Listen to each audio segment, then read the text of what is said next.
Welcome to The Self-Led Woman. This is a podcast about emotional eating, the experiences that shape our relationships with food, and the path back to self-leadership. These conversations go beneath behavior, held with deep respect for the wisdom of the body and the ways it learned to cope, adapt, and survive. And when we can peel back those layers and meet the parts of ourselves that need care, we begin to see that food was never the problem and we can return to who we really are. I'm your host, Megan Darnell. Let's dive right in. I want to talk today about something I don't hear discussed very often in conversations about emotional eating. Because obviously emotional eating is treated like a food problem.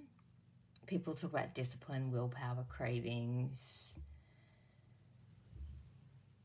But when I work with women around emotional eating, food is not where the story actually begins, ever. The pattern usually begins in a moment where something maybe didn't sit right with you. A moment where someone might have said something that maybe just hurt you, or you had a boundary crossed. And sometimes these can be really subtle, like you might not even know in the moment, but you just feel pissed off later on and you're like annoyed. You might have just felt hurt, dismissed, unseen, or taken for granted, or unappreciated. And sometimes we don't clock this like cognitively in our minds, but our bodies will notice it immediately. But instead of expressing it or saying, hey, I just want to ask you about what you said before, or I just want to talk to you about that actually hurt my feelings, we swallow it. So I want to talk today about the link between emotional eating, people-pleasing, and boundaries. Because many emotional eating patterns are connected to years and years, sometimes decades of suppressing feelings that were never allowed to be expressed.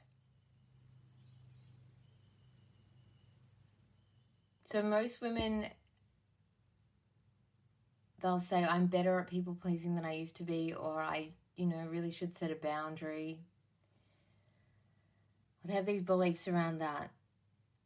But when you look closely at where people-pleasing comes from, it's not about weakness or a lack of confidence. It begins very early in our lives. Girls are socialized towards being compliant. We're told these things like, be nice, be polite, don't make a fuss, don't be selfish, don't be difficult, don't be too much, be a good girl. And our nervous system learns connection depends on us being easy.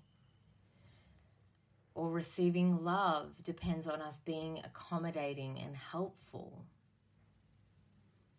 Or belonging depends on us keeping other people comfortable. And that can open up a whole other can of worms. I've spoken on a previous episode about when I do this work with women, most women have the part of, I'm afraid to be seen. And a lot of the parts that we ask, sometimes it can be, I don't want to be getting unwanted attention from men, but sometimes it's, I don't want to make other women jealous. So that it feeds into this identity we have around keeping other people comfortable and how we've been socialized to keep other people comfortable. So people-pleasing becomes a very intelligent strategy.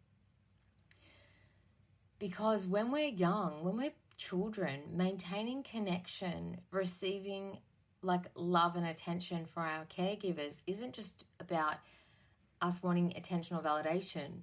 Children are very intuitive and smart, and they know that if their parents don't give them attention or love or approval, their very survival depends on that. So your nervous system adapts very cleverly, and it learns how to read the room. It learns how to anticipate others' needs and how to smooth things over before conflict can happen. These skills can make someone incredibly perceptive and empathetic, but it comes at a cost. The strategy becomes so automatic that we don't even know we're doing it sometimes. And instead of asking, like, what feels right for you, the system or your body keeps asking what's going to make everybody else comfortable. And these are attached to the little girl in us who adapted this strategy for her survival. So you have to realize that, like, this is where it's coming from. When, like, where we have this conversation around boundaries, like, it gets so oversimplified. Most boundary advice is just cognitive. It's like, here, just use this script. Like, something like, just say, I'm not available for this conversation. Just communicate your needs. But your nervous system and your body does not operate through scripts. It operates through whether, am I safe or not? And your nervous system is at every moment of every day assessing the situation, like, am I safe or not? If expressing your needs once led to rejection, withdrawal of love, or punishment, or dismissal, like, say you're crying and someone says, stop crying, stop making noise, you're being too sensitive, you're being dramatic. The body stores that information. So years later, when you try and set a boundary, your nervous system responds as if you're stepping into danger. Like, you might finally set a boundary with someone and you feel really proud of yourself, and then you absolutely fucking spiral for 3 hours after. And maybe text them to, like, soften it or, like, smooth it over if that person gets upset with you. Or maybe they don't, but you just go into an absolute spiral. Your nervous system's like, I'm in danger. And you might replay the conversation in your head 20 times over.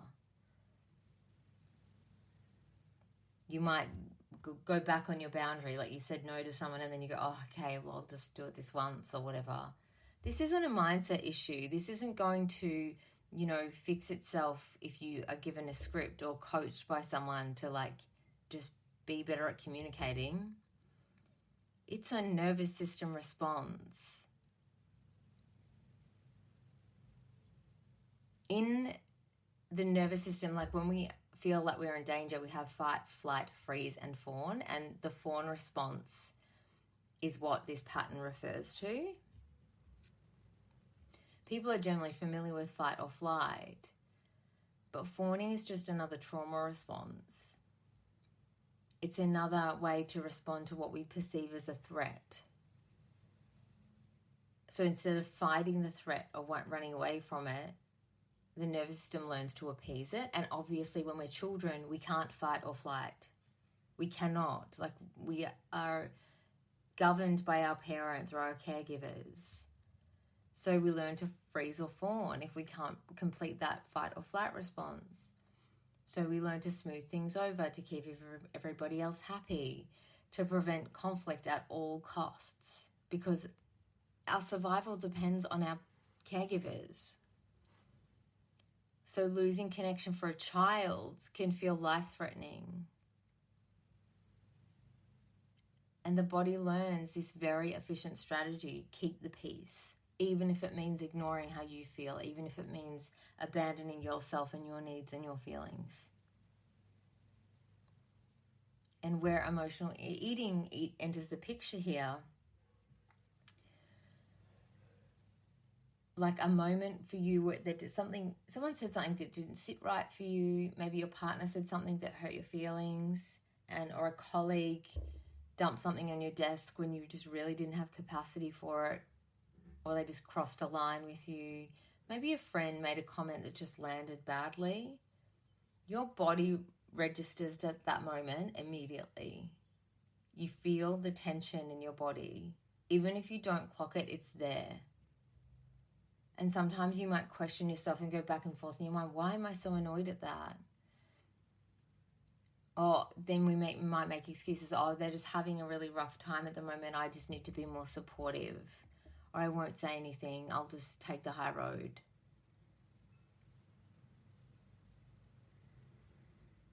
Your nervous system's saying, well, don't create conflict. Don't make a fuss. Just let it go.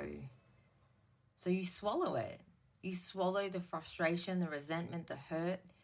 It might not be a big thing in that moment, but it still can be a little rupture. But your body also knows that like things weren't meant to be swallowed. Some things are meant to be expressed. And when emotions are suppressed in us, the energy doesn't just disappear. It stays in your body. It stays in your nervous system. And the body has to do something with all of that activation. This is where food often becomes the coping mechanism. Food gives your nervous system a little bit of relief after holding many, many, many, many moments of tension. It also creates relief after emotional suppression. Food gives the body something to do with all that emotional energy that actually had nowhere to go. It was just being stored. Swallowing resentment is not easy. We sometimes think it is, or it's easier than that to have a conflict than having conflict or confrontation, because that can feel extremely scary to our nervous system. But it's not easy, and those emotions create activation in your body. Food becomes one of the ways that the system tries to metabolize that activation. So what gets labeled as emotional eating is something much deeper. It's the body trying to process emotions that were never allowed to be expressed. And over time, those moments accumulate. I think years of accommodating, of keeping the peace, of saying yes when you meant no, prioritizing connection over your own authenticity. All of those swallowed emotions go somewhere and they settle in your system and in your body. And they also settle into the relationship you have with food. Emotional eating becomes a place where your system finally gets to release pressure, where the feelings that were never expressed finally find an outlet. I did an episode, I think it was 2 or 3 episodes ago, about I think it's called What Your Cravings Mean. And I spoke about why we might be craving certain foods. And when people are constantly craving crunchy and salty foods, it's generally unexpressed anger and frustration, because when we want to eat the crunchy and salty foods, well, first of all, salt will regulate us. It'll regulate our nervous system. But crunchy food allows us to crunch down on something, to break it, to bite it, to let that frustration out onto something. It's no mistake that you crave these foods. It's like your body's actually wanting something. It's very intelligent. If you crave sweet food all the time, it can be that you're craving love. If you crave warm foods like toast or like porridge, things like that, you're actually craving to be held. You might be someone that's responsible for everyone else and you're always holding everyone else through things, but who holds you?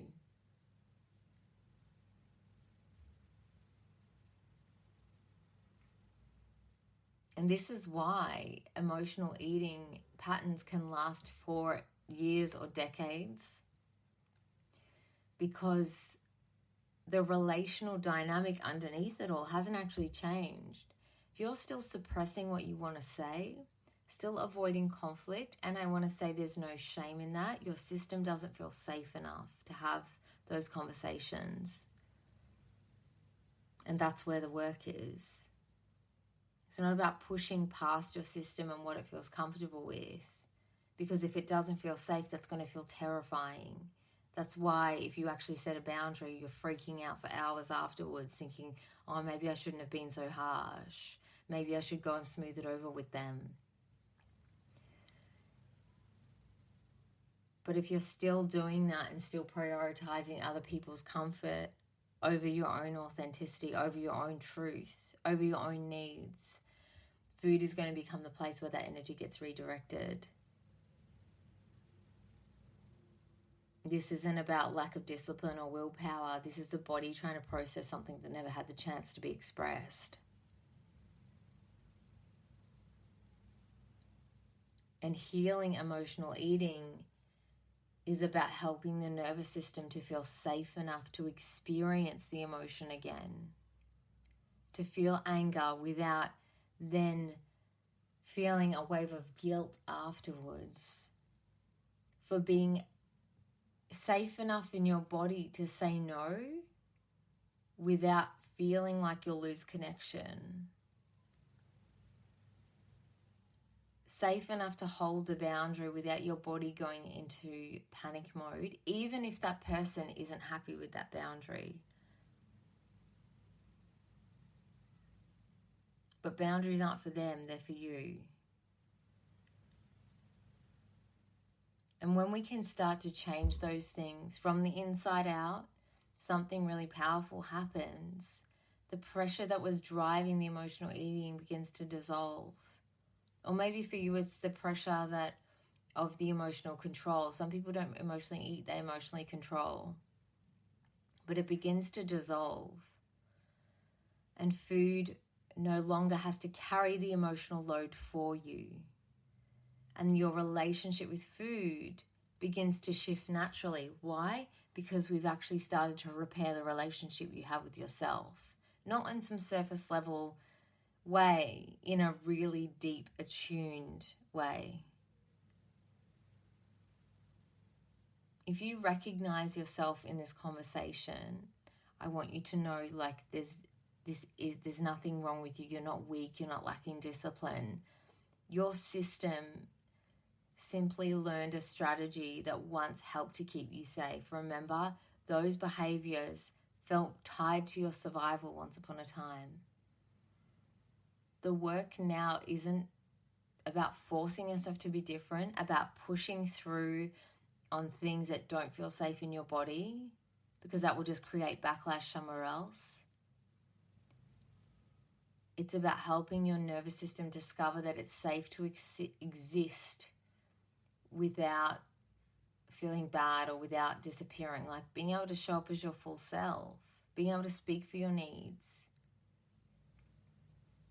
This is going to sound maybe edgy for some of you, but being okay with other people being upset or disappointed. That's the real flex. When you feel safe enough in your body that someone else can be disappointed and you can say, I understand, but I actually just need to honor this for me. This is important to me. And when that safety inside of you begins to return, the patterns that might have felt impossible or really challenging to change, they just start to change on their own. These things start to soften, they start to lose their grip. Not because you force them. This stuff is an inside job. And when we can work from the inside out, that's where real change begins. No, this podcast is for education and reflection only. It is not a substitute for therapy or healthcare. If this episode brought things up for you and you need support, please reach out to a trained therapy practitioner or health professional in your area. Thank you so much for listening.